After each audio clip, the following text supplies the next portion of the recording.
dear colleagues. I am very glad to attend at this conference. My name is Nara Scabin, and I am professor at Anhembi Morumbi University in São Paulo, Brazil.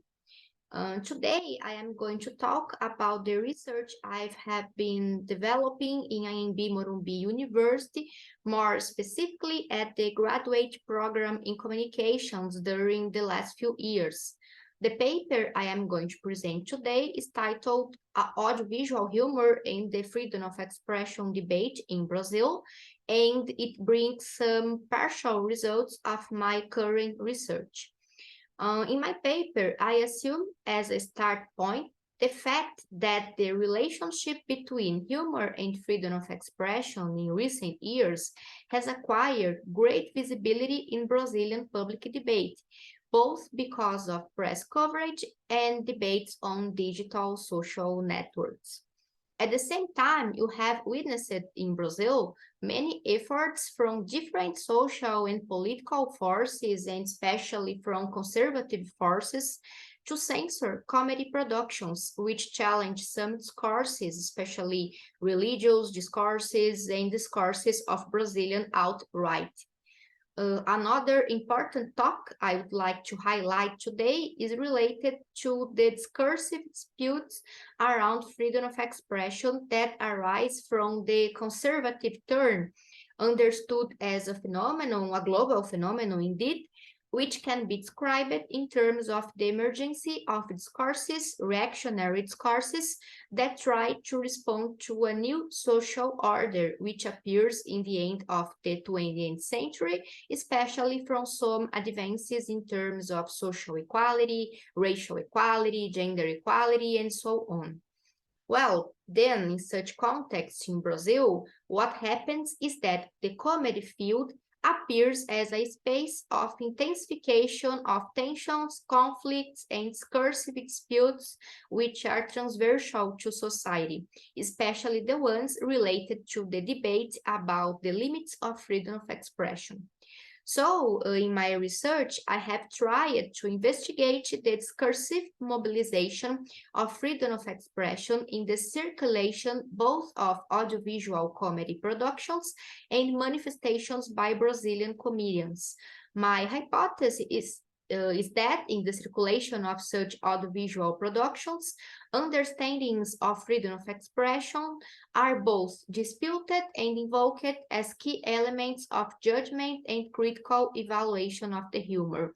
Until this moment, at least, this hypothesis has been proved itself valid and very productive to think the relations between freedom of expression and humor in contemporary Brazil. Well, about the theoretical dimension of the research, I base myself in two main theories or theoretical approaches. First, there is the conception of cultural studies regarding the circuit of culture, as postulated by authors such as Ana Carolina Skosteg and Richard Johnson. And second, we have the theory of hegemony proposed by Ernesto Laclau and Chantal Mouffe. In the first case, I have been using the understanding about the circuit of culture as a way to integrate the production and the reception processes when I analyze audiovisual humor, and also in order to understand better the discursive disputes in the circulation of such materials. And in the other hand, in the second case, I have been using Laclau and Mouffe theory about hegemony to try to define which are the hegemonic and contra-hegemonic positions in Brazilian comedy field, especially in terms of how such positions relate themselves to discussions on freedom of expression. Now, about the methodological framework of the research, I have adopted two main procedures. In the first one, I have carried out a tracking and discussion of statements that appear in the media circulation of manifestations by comedians And I have tried to identify discursive negotiations established in the mediation between the places of production and reception of the audiovisual humor. Following as the second main methodological procedure, I have carried out a case study of the censorship attempts against the parent movie named, in Portuguese, A Primeira Tentação de Cristo, or in a free translation, The First Christ Temptation, which was produced in 2019 by a Brazilian group of comedians named Porta dos Fundos, something like Backdoor in English, which publishes comedy videos in YouTube, reaching great numbers of visualizations. This movie, A Primeira Tentação de Cristo, or The First Christ Temptation in particular, was co-produced by Netflix and was released near 2019 Christmas in Netflix platform.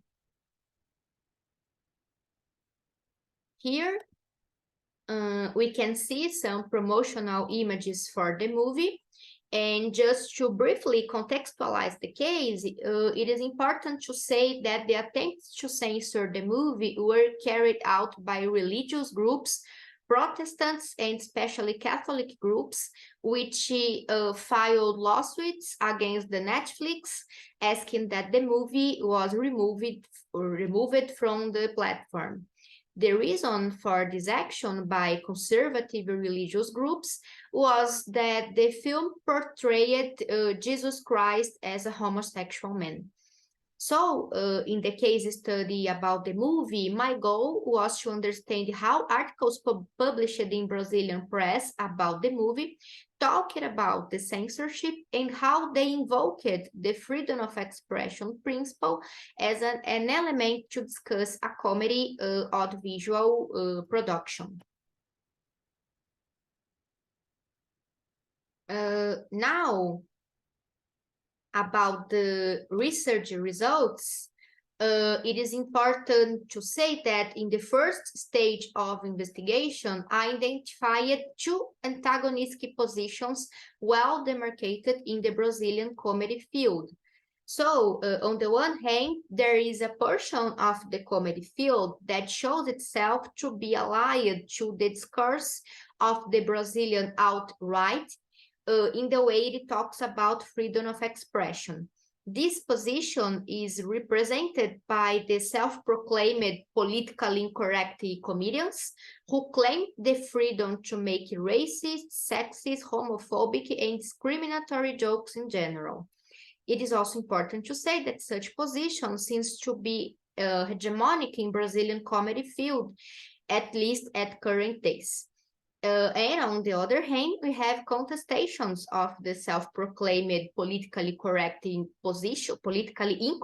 position by some comedians who defend a humor proposal based on the respect for human rights, who assume the alt-right discourse as a privileged object of laugh. So this may be considered as a contra-hegemonic position in Brazilian comedy field, in a position which has been acquiring relevance and visibility in freedom of expression debates in the last few years. At the same time, it is interesting to highlight that in the second stage of the research, when I did the case study about the parent movie A Primeira Tentação de Cristo, or The First Christ Temptation, I identified the presence of echoes of these two main positions, the hegemonic position and the contra-hegemonic position of comedy field, in the press articles about the movie and its censorship.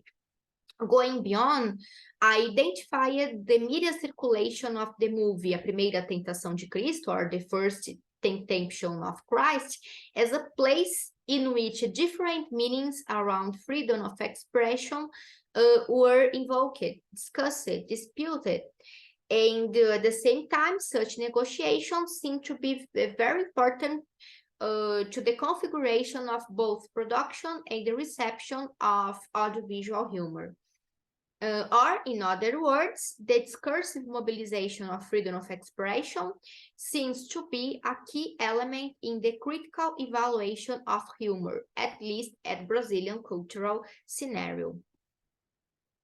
Therefore, finally, as the main research conclusion, I would like to highlight which seems to be a very important observation until this moment, namely that the freedom of expression principle seems to be, to use a concept proposed by Laclau in Move Here, a nodal point in the comedy field, which in a certain way galvanizes imaginaries and assumes an universal structure and function within this discursive framework.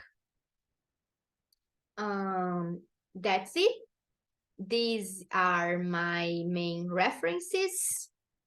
I am looking forward to hear your contributions on the research. Thank you very much.